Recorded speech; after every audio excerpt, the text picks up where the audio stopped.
Story. I'm the owner of Care and Assist.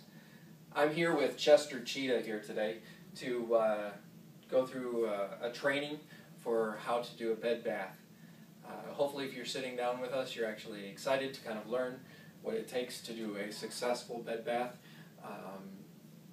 A bed bath is one of the most private, or actually the most privacy invading type of a procedure we do as a home care agency. So I want to make sure that you understand what we care about, what we're concerned about as a company, to make this a good experience for you and for our clients. So you arrive at a client's home. The first thing you need to do is wash your hands. So you announce, you say, "Hello, I'm here, we're going to do your bath." Before I do that though, if you'll excuse me, I need to wash my hands. Sing your ABCs, scrub up real good, right? Then while you're there, you can probably gather supplies from the bathroom and bring them to the bedroom, because our client is no longer able to get out of bed for one reason or the other. And so you bring to the bedroom a basin for the water, 2 washcloths, a pair of gloves for cleaning, soap. We prefer liquid soap, but if they have bar soap, we'll accept that. Towels, we need at least 2 towels for the job. Normally I would recommend large towels, but Chester Cheetah is kind of small, so we're going to use 2 small towels today. Okay, after you've gathered all your supplies, you need to make sure that you've prepared the room. Privacy is the most important thing, so make sure you shut the door, close the drapes. Anything else you can do that'll cut down on drafts, that'll cause them to be cold, or to just create some privacy. The bed that they're in will most likely be a hospital bed, so you want to crank the hospital bed to its highest level to make it easy for you to work with them without hurting your back. Usually a hospital bed will have a crank on the end of it, so you just bend over and crank the thing right up. The first towel is for providing some privacy. After we've gotten Chester Cheetah undressed, we're going to cover her up with with a towel. The second towel we're going to use for drying and for protecting the bed as we do the bath. So we're going to slide it over here underneath the arm and along the edge of the bed to protect the bed as we're getting in and out of our water basin. The water basin needs to be filled with the hottest water possible. The reason for that is just because it's going to get cold really fast. Your washcloth that you're going to use for washing them with should not just be slapped over the hand like this and then scrub all over the place, because you're going to see these corners slapping around. Wet corners, splashing water all over the place are number one, cold and uncomfortable to have slapping around, but number 2 is just appropriate for us to be a little more professional. We're going to wrap the washcloth around our hand, pin it on the inside with your thumb, and fold it over, and you've made yourself a little glove to wash with. You soak it in your water, squeeze it out, and the first thing we do is always cleaning from the cleanest part of the body to the dirtiest part of the body. So first thing we're going to wash would be the face. We don't put soap on a washcloth for washing the face. So just a hot washcloth.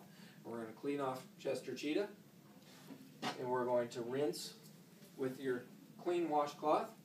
Same thing. We're going to offer them a corner of the towel, dry their face. Okay. Some of our patients are alert enough and oriented enough that they can participate to a degree with washing. It's always a good idea to maybe ask them to wash their own face, to hand them the washcloth and say, "Here, can you wash your face?" And they will rub their face as best they can. So, dirty washcloth, we wrap it around our hand. We're going to put a little soap on it. We'll reposition our towels to expose, the right arm. We're going to use our second towel to cover the bed so that the bed doesn't get wet. And we're going to wash the arm. We're going to be careful to get the hot spots, especially underneath the arms. But we're going to wash each finger individually.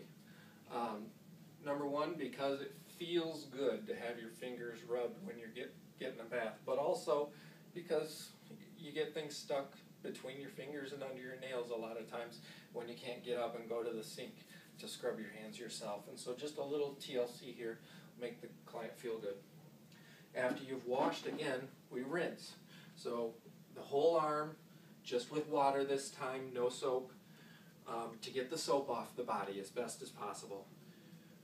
All right, and then we're going to dry with the towel. We're going to dry arm off. So Chester Cheetah's right arm is clean. We follow the same procedure for the left arm, the legs, the torso. And when you finished washing Chester Cheetah off on the front, then we're going to make sure that we turn Chester Cheetah away from us. Forgive me, Chester Cheetah, but you're going to be exposed here just for a moment. We're going to lift him by the knee and help Chester Cheetah turn himself to the side, brace him up there. Make sure maybe he's got a pillow over on this side to hold on to, give him a little comfort. And we're going to, again, same thing, dirty washcloth, a little bit of soap, wash down Chester Cheetah's back. Just water, no soap. Rinse all the soap off. Dry Chester Cheetah off best we can. At this point, it's nice to have a little bit of a back rub usually, and if you're using lotion, for a lot of patients that need lotion, just lotion up real good and give Chester Cheetah nice long motions down the back just for about a minute, just to kind of rub in the lotion and to just give them a little comfort, knowing in the condition they're in there isn't a whole lot of comfort to be had, so it's appropriate and very kind for us to do that. Things that you can consider: if your water gets cold halfway through and your patient is covered enough that they're secure and they're not going to get cold, it's always a good idea to replace the water. Also, if your water gets too soiled.